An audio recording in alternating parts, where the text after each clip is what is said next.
YCP పార్టీని నమ్ముకున్న కేడర్ని జగన్ వదిలేశారు. తీవ్ర అసంతృప్తిలో ఉన్నారు.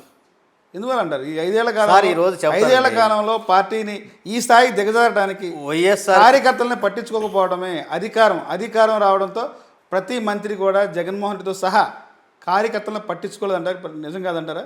ఒకటండి, ఎవరికి దగ్గర కాబట్టి నిజం కాదంటారా? ఇక్కడ ఒకటి ఉందండి, తెలుగు పార్టీకి వైఎస్ఆర్ కాంగ్రెస్ పార్టీకి ఒక రాజకీయ సారూప్యతలో భేదం ఉంది. ఒకటి ఏంటంటే ప్రభుత్వం అంటే ఇక్కడ ప్రజలకు అర్థం కాదు ఏంటంటే ప్రభుత్వం అంటే అయితే భారత రాజ్యాంగం ప్రకారంగా ప్రజలకి సర్వీస్ చేసేటట్టు ఉండాలి తప్ప, ప్రజలకి మనం సేవలకు ఉండాలి తప్ప, ప్రభుత్వం అంటే ప్రజల సంక్షేమం పేరుతోటి దోసుకున్నటువంటి ఒక ఎఫన్ లాగా ఒక వ్యవస్థలాగా ఉండకూడదని కోరుకున్నాడు జగన్మోహన్ రెడ్డి గారు.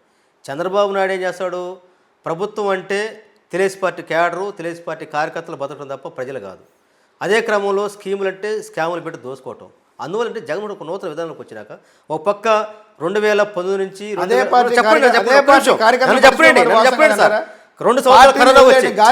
సంవత్సరాల కరోనా వచ్చి ప్రపంచం మొత్తం గడలాడుతున్నా కూడా ఏదైతే జగన్మోహన్ చెప్పాడు చేసి ఆంధ్రప్రదేశ్లో విద్యా విప్లవాన్ని, ఆరోగ్య సురక్షతని, అదేవిధంగా గ్రామ స్వరూపాన్ని, అదేవిధంగా సంక్షేమ కార్యక్రమాలు ఎక్కడ దాటలేదే ఒక నూతన రోడ్డు తేవాలని ప్రయత్నం చేశాడు. ఇక్కడ విషయం ఏంటంటే అప్పుడే పుట్టిన పిల్లోడికి ఏదైతే చికెన్ బిర్యానీ పెడితే అది డైజెస్ట్ కాలేక ఉందో జగన్మోహన్ ఒక పెద్ద ప్రయోగం చేశాడు.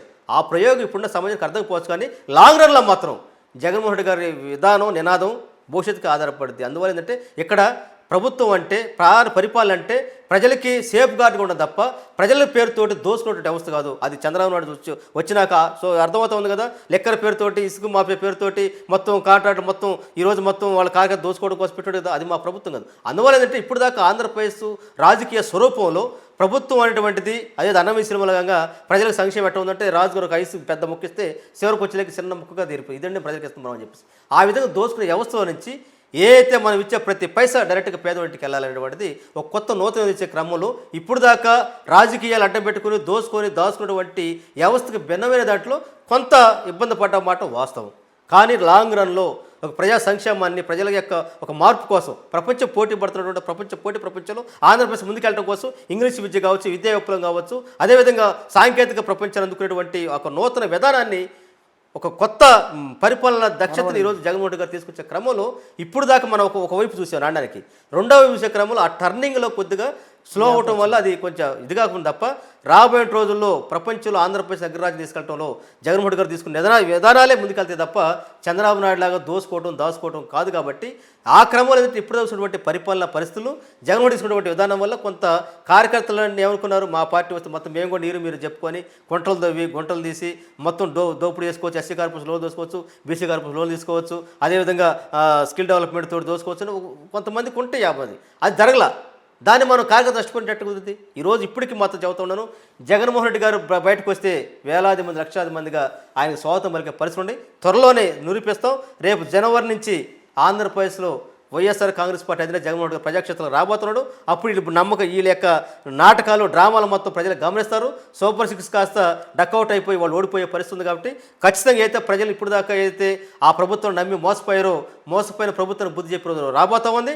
అదే క్రమంలో మరోసారి మనం పాలిచ్చే గదిని తెచ్చుకోవాలి తప్ప పాలిచ్చే గదిని పోగొట్టుకొని దున్నపో తీసి కట్టేసినట్టుగా ఈ విధానం మనకు వద్దని చెప్పేటువంటి బుద్ధి చెప్పే రోజులు రాబోతా ఉన్నాయి. గత 5 సంవత్సరాల్లో ముఖ్యమైన పదవుల్లో అనుభవించినటువంటి నాయకులు ఈరోజు అధికారం కోల్పోయిన తర్వాత ఎక్కడ అడ్రస్ లేదు. ఏమైపోయారు ఈ నాయకులంతా? సార్, రాజకీయాల్లో గుర్తుపెట్టుకోండి, రాజకీయ నాయకులు కొంతమంది వస్తూ ఉంటారు, పోతూ ఉంటారు. ఈ పార్టీ ఒకటి వ్యవస్థ చెప్పదలుచుకున్నాం. వైఎస్ఆర్ కాంగ్రెస్ పార్టీ జగన్మోహన్ రెడ్డి గారి ఒక కడుగుతో ప్రయాణం మొదలైంది. ఆ రోజు తన తల్లి మాత్రమే ఆ రోజు బయటకు వచ్చారు. ఆ తర్వాత అనేకమైనటువంటి పోరాటాలతో అనేకమైనటువంటి సంఘర్షణల మధ్య వైఎస్ఆర్ కాంగ్రెస్ పార్టీ జగన్మోహన్ రెడ్డి గారి చెమట సుక్కలతోటి వైఎస్ఆర్ కాంగ్రెస్ పార్టీ ఏర్పడింది.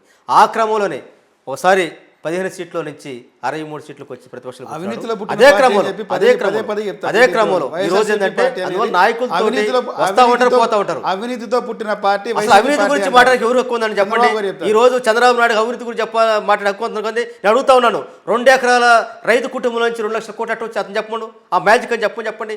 హెరిటేజ్ ఫుడ్ ఎవరిది చెప్పండి. అసలు అవినీతి గురించి చంద్రబాబు చెబుతుందంటే దెయ్యాలు వేదలో వచ్చినట్టు. జగన్మోహన్ రెడ్డి గారు వాళ్ళ తాతల కానించాయి ఐటీ రిటర్న్స్ కట్టుకుంటూ వచ్చినట్టు కుటుంబం అది. నీలాగా మా నాన్న 2 ఎకరాల పొలం నుంచి 2 లక్షల కోట్లకు వచ్చి చెప్పేసి మీ కొడుకు పుట్టుకతోటే 150 కోట్లతో 200 కోట్లు వచ్చాడు కదా. అందువల్ల అవినీతి గురించి నీతి గురించి చంద్రబాబు నాయుడు గారు మాట్లాడుతుంటే నేతి లేచి ఉంది కాబట్టి ఆయన 33 కేసులను స్టేలు తెచ్చుకొని పరిపాలన చేస్తున్నట్టు మనిషి ఆయనండి మాట్లాడేది. త్వరలో జగన్మోహన్ రెడ్డి జైలుకి వెళ్తారంట, రెడీ అయినా? మాకేం జైలు కొత్త కాదు. వీళ్ళు జరిగిన దోపిడీ జనాన్ని స్కాములకి నిరూపించండి. జగన్ జైలుకి వెళ్తారు. నిరూపించండి. 6 నెలలు అవుతుంది మీరు వచ్చి. మీరు నిరూపించండి. మీరేదో అసెంబ్లీలో కమిటీలు హౌస్ కమిటీ మీకు దమ్ము ధైర్యం ఉంటే జ్యుడిషియల్ ఎంక్వైరీ లేపించండి. మీరు ఏంటంటే అసెంబ్లీలో హౌస్ కమిటీ మీ చేతుల్లో కదా, మీరే కదా చెప్పేది. అంటే మీరు సర్టిఫికేట్ తీసుకుంటే సరిపోద్దా? మీరు చేసుకుంటే సరిపోద్దా? ఎస్, మీరు ఈరోజు మొత్తం కూడా కేంద్రంతో ఉన్నారు కదా, మీరు కేంద్ర ప్రభుత్వం, మీరు కూడా భాగస్వాములు కదా. ఎస్, మీకు దమ్ము ధైర్యం ఉంటే మన తిరుపతి లడ్డు విషయంలో కల్తీ నెయ్యి గురించి సుప్రీంకోర్టు ఏదైతే సిబిఐ ఎంక్వైరీ చేసిందో ఆ విధంగా మీరు కూడా అడగొచ్చు కదా. మీరు ఇప్పటివరకు ఏదైనా ఒకటి ప్రూవ్ చేశారా? మీరు చెప్పారు కదా, మీ మనోహర్ మా శాఖ మంత్రి అక్కడ తనిఖీలు చేసి చూడక అడవుడు చేశారు కదా. నిన్నగాక మన పేపర్ రాసింది కదా, బియ్యం మొత్తం కూడా పక్కన రాష్ట్రాలు పడుతుందని చెప్పేసి. మీరు మా ప్రభుత్వం విమర్శించారే, మరి మీరు చేసింది ఈరోజు 6 నెలలు అయితే కూడా మీరు కట్టడి చేయలేకపోయారు కదా. ఏ డేట్ మీరు కట్టే చెప్పండి.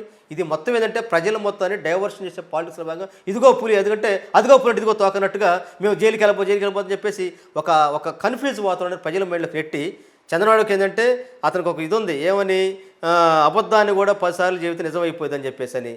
అందువల్ల ఏంటంటే గ్లోబల్ అనేటువంటి ఒక పెద్ద ఆయన ఉండేవాడు, ఎవరు ఉన్నాయంట, ఒక ప్రచారాన్ని ప్రజలకు పెట్టేటువంటి దాంట్లో 6 మనిషి కాబట్టి ఇదిగో అరెస్ట్ అయిపోతుంది కొట్టిది ఏంటంటే ప్రజలు డైవర్ట్ చేసడంలో 6 తిట్టు కాబట్టి ఒకటి మాత్రం వాస్తవండి. జైలుకి వెళ్ళినా ఇంకోటికి వెళ్ళినా మాకేం కొత్త కాదు. మా నాయకుడు అసలు అంత పెద్ద అధికారంలో జాతీయ కాంగ్రెస్ పార్టీ అధికారంలో ఉన్న పార్టీని వ్యతిరేకించినటువంటి మగోడు అతను. నీలాగా భయపడి పారిపోయి పిరిగి పంద కాదు. అందువల్ల ఏంటంటే మేము ఎక్కడ కూడా రాజీ పడం. వాళ్ళకి తెలుసు మా బలహీనత తెలుసు. ప్రజల పక్షాన్ని ఇప్పుడు జగన్మోహన్ రెడ్డి ఉన్నారు, ప్రజల బలం జగన్మోహన్ రెడ్డి గారికి ఉందని వాళ్ళకి తెలుసు. కాబట్టి అందుకని ఏంటంటే బలహీనం చేయడం కోసం మా యొక్క సైన్యాన్ని దెబ్బతీయడం కోసం అనేటువంటి అస్త్ర సన్యాసాలు ప్రయోగిస్తూ ఉన్నారు. అవి మొత్తం కూడా పక్కెళ్ళిపోతే ప్రజాక్షేత్రంలో మళ్ళీ రేపు నిలబడితే మొత్తం మేమే. భవిష్యత్తులో వైఎస్ఆర్ కాంగ్రెస్ పార్టీ బతికి పట్టగలదంటారు? ఖచ్చితంగా. భవిష్యత్తు ఏందండి, 40% ఓట్లు ఉందండి. అంటే ఇప్పటికే పార్టీ నుంచి అధికారంలో ఉన్నటువంటి ఎవరైతే ఉన్నారో గుర్తుపెట్టుకోండి, పార్టీ మారుతారు. గుర్తుపెట్టుకోండి, వైఎస్ఆర్ కాంగ్రెస్ పార్టీ జగన్ గారి యొక్క ఇమేజ్ తోటి, జగన్ గారి యొక్క కష్టంతో, జగన్ గారి యొక్క నిబద్ధతోటి, జగన్ గారి యొక్క శమట సుఖంతో పార్టీ ఏర్పడింది. ఆ వైపు వెళ్తూ ఉండేది. మధ్యలో నాయకులు వస్తూ ఉంటారు, పోతూ ఉంటారు. ఏ టీడీపీకి బాలేదా, కాంగ్రెస్కి బాలేదా, బీజేపీకి బాలేదా, ఏ పార్టీలో ఉన్న పేరు చెప్పండి. నేను అడుగుతా ఉన్నాను. జనసేన ఇచ్చేటువంటి ఏకైక ఎమ్మెల్యే గెలిచినటువంటి రాపాక ప్రసాద్ వైసీపీకి వచ్చాడు కదా. అదేవిధంగా జగన్మోహన్ రెడ్డి ఏదైతే చంద్రబాబు నాయుడు గారికి తిక్కున్నటువంటి కొడాలని గారు పెట్టుకొచ్చారు కదా, వంశీ గారు పెట్టుకొచ్చారు కదా, ఒకే మంచం మీద పడుకొని ఒకే కలిసినటువంటి కరణం బలరాం గారు పెట్టుకొచ్చారు కదా. అంటే ఏ పార్టీకి చెరుపులు దొరుకుతూ ఉంటాయి. ఇక్కడ మాత్రం వాస్తవం ఏంటంటే వైఎస్ఆర్ కాంగ్రెస్ పార్టీ జగన్ గారి యొక్క ఇమేజ్, జగన్ గారి యొక్క శక్తి సామర్థ్యం ఆధారపడిన పార్టీ. నాయకులు వస్తూ ఉంటారు, పోతూ ఉంటారు. అందువల్లంటే ఈ పార్టీకి ఒక దమ్ము ధైర్యం, ప్రజా సుభిక్షితమైనటువంటి పరిపాలించినటువంటి ఏకైక నాయకుడు జగన్మోహన్ రెడ్డి గారు. వారు మాత్రం ఉన్నారు, అది మాత్రం మర్చిపోవద్దు. వారు ఈరోజు ప్రజల్లోకి వస్తే మొత్తం ప్రజా సమూహం మొత్తం ఆయన నడవడం సిద్ధంగా ఉంది.